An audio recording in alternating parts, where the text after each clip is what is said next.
Your mind is a weapon, and you got to begin to use it and control it. Most people are out of control with their mind. They don't point it at something. They let the world point it, and they misfire all the time. You have control over your mind. You just have to assert it. You have to decide that you are going to be in control, that you are going to do what you want to do.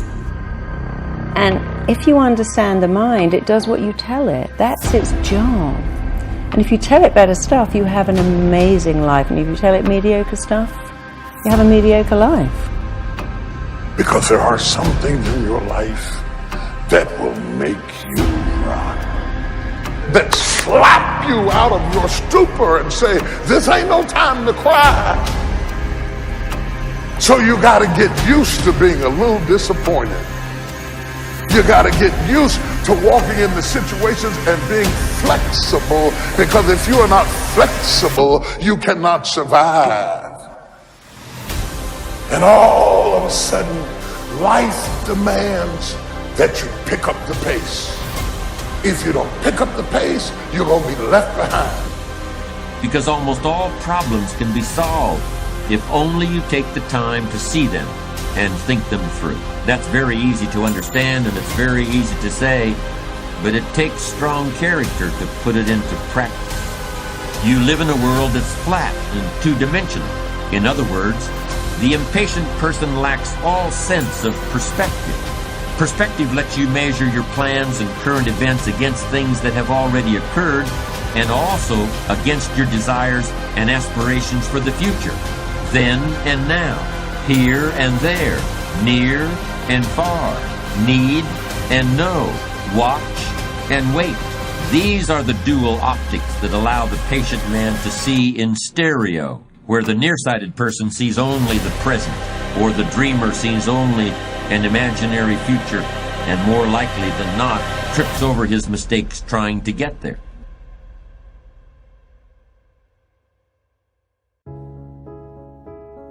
Why is it that most people don't pursue their dreams or don't do better than what they're doing if they're capable of doing it?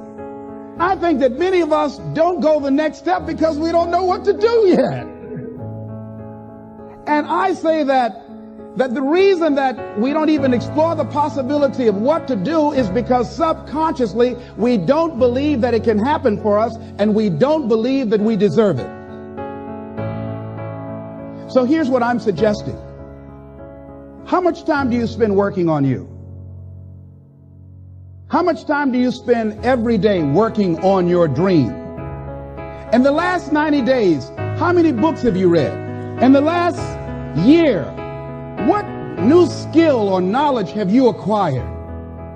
What kind of investment have you made in you?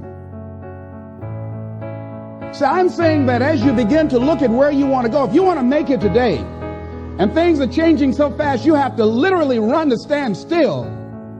I'm saying that you've got to make some conscious effort to begin to work to develop you. See, it's out here in the universe. If you don't take the plunge, I guarantee you, somebody else will. Take the plunge. Go into action. And ladies and gentlemen, you will be surprised at how things will come together. You'll be surprised. Now, you're going to have some difficult challenges. I can tell you that now. Be aware of that. Things are not going to work out exactly right. For a time they will, sometimes. And that's when life is just playing a game with you. Ladies and gentlemen, go into action with your dream. And don't avoid where the fights are. Get in the midst of the fight. And get some hickeys on your head. Get knocked down so you can learn how to fight, so you can hold your position. See, most people don't get out in the arena of life because they don't want to fight. Most people don't get out there because they don't want to get knocked down. They don't want to be dropped to their knees. But see, you're going to be dropped whether you're on the field or whether or not you're sitting on the sidelines. You're going to be dropped. So at least get dropped for something. Don't get knocked down while you're sitting down. See, that's how most people are spectators in life. You don't want to be a spectator. You want to get out in the field where the action is. And you will be amazed. After the struggle, there will be a calm period and things will begin to click for you. What would your life be like? And I'm saying to you that all of us who have been entombed by fear have the capacity to resurrect ourselves. Is it easy? No. It's not easy. Can I do it? Yes. What's one of the ways to get started? Some of us need somebody to hold our hands.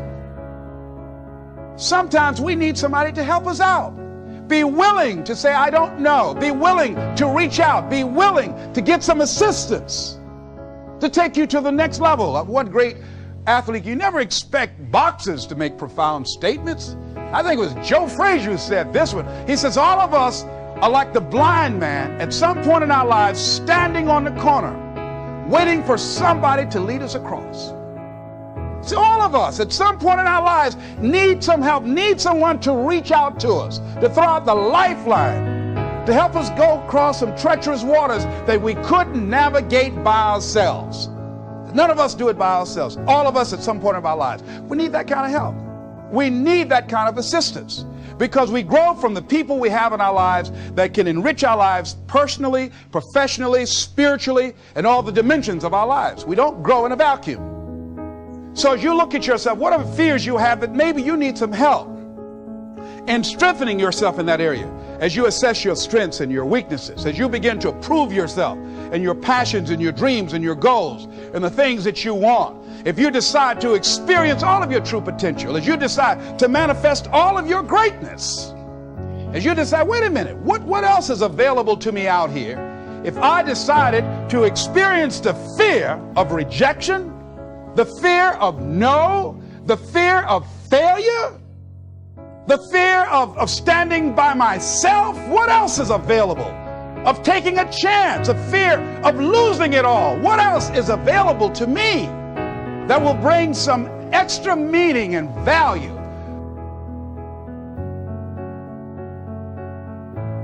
Receiving is not the problem.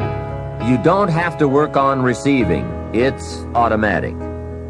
So if receiving is not the problem, what is the problem? It's failing to ask.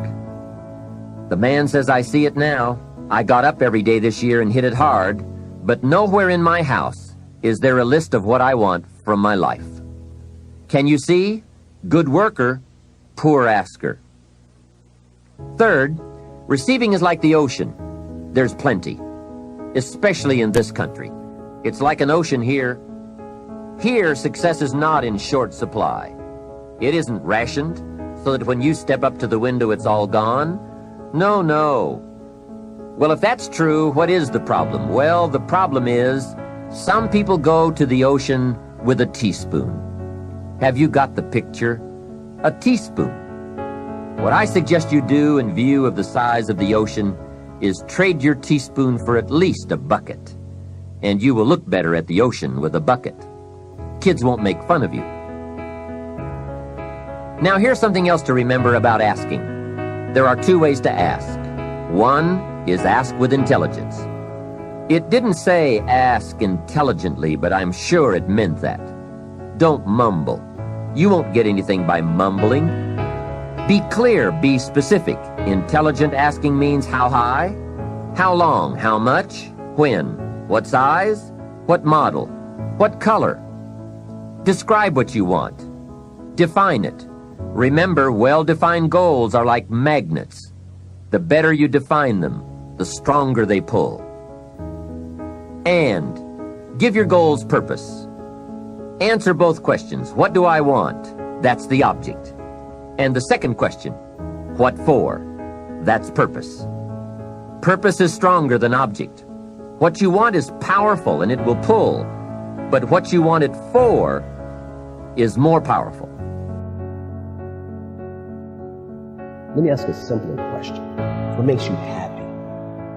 The thing that makes us happy are the things that we're passionate about. I really like, and when they say that, their face lights up.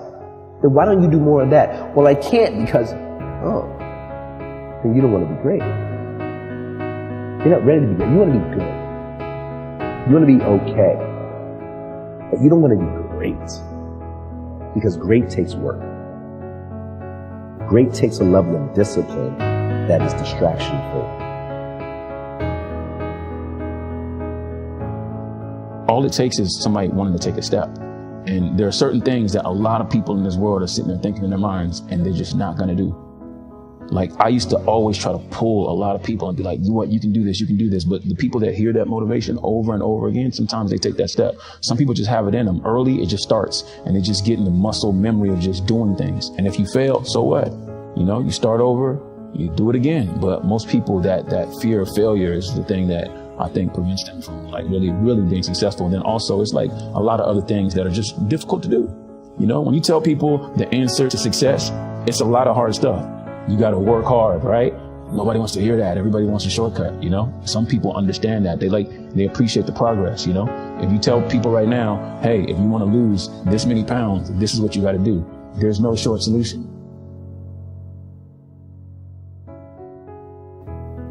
What do I think of people that say, find your passion? I will say they mean very well, but they don't understand what passion actually is.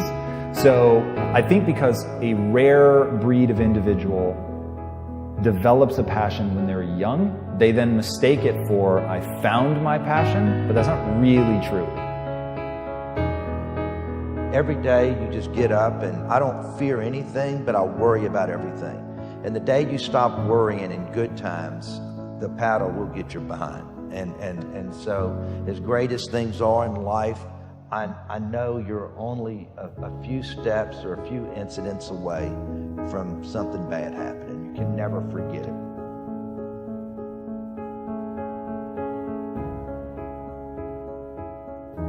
Someone thinks I'm confident, I feel confident. But if I think someone thinks I'm not confident, then I don't feel confident. That people were so far removed from their own understanding of themselves that they were either lost living a life they didn't want to, lost living up to someone else's expectations, or lost becoming someone to impress someone else.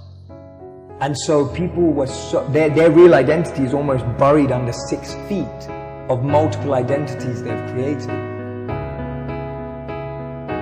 I tell you, in order to have something different, you are going to have to do something different. In order to have something more, you have to do something you haven't done yet.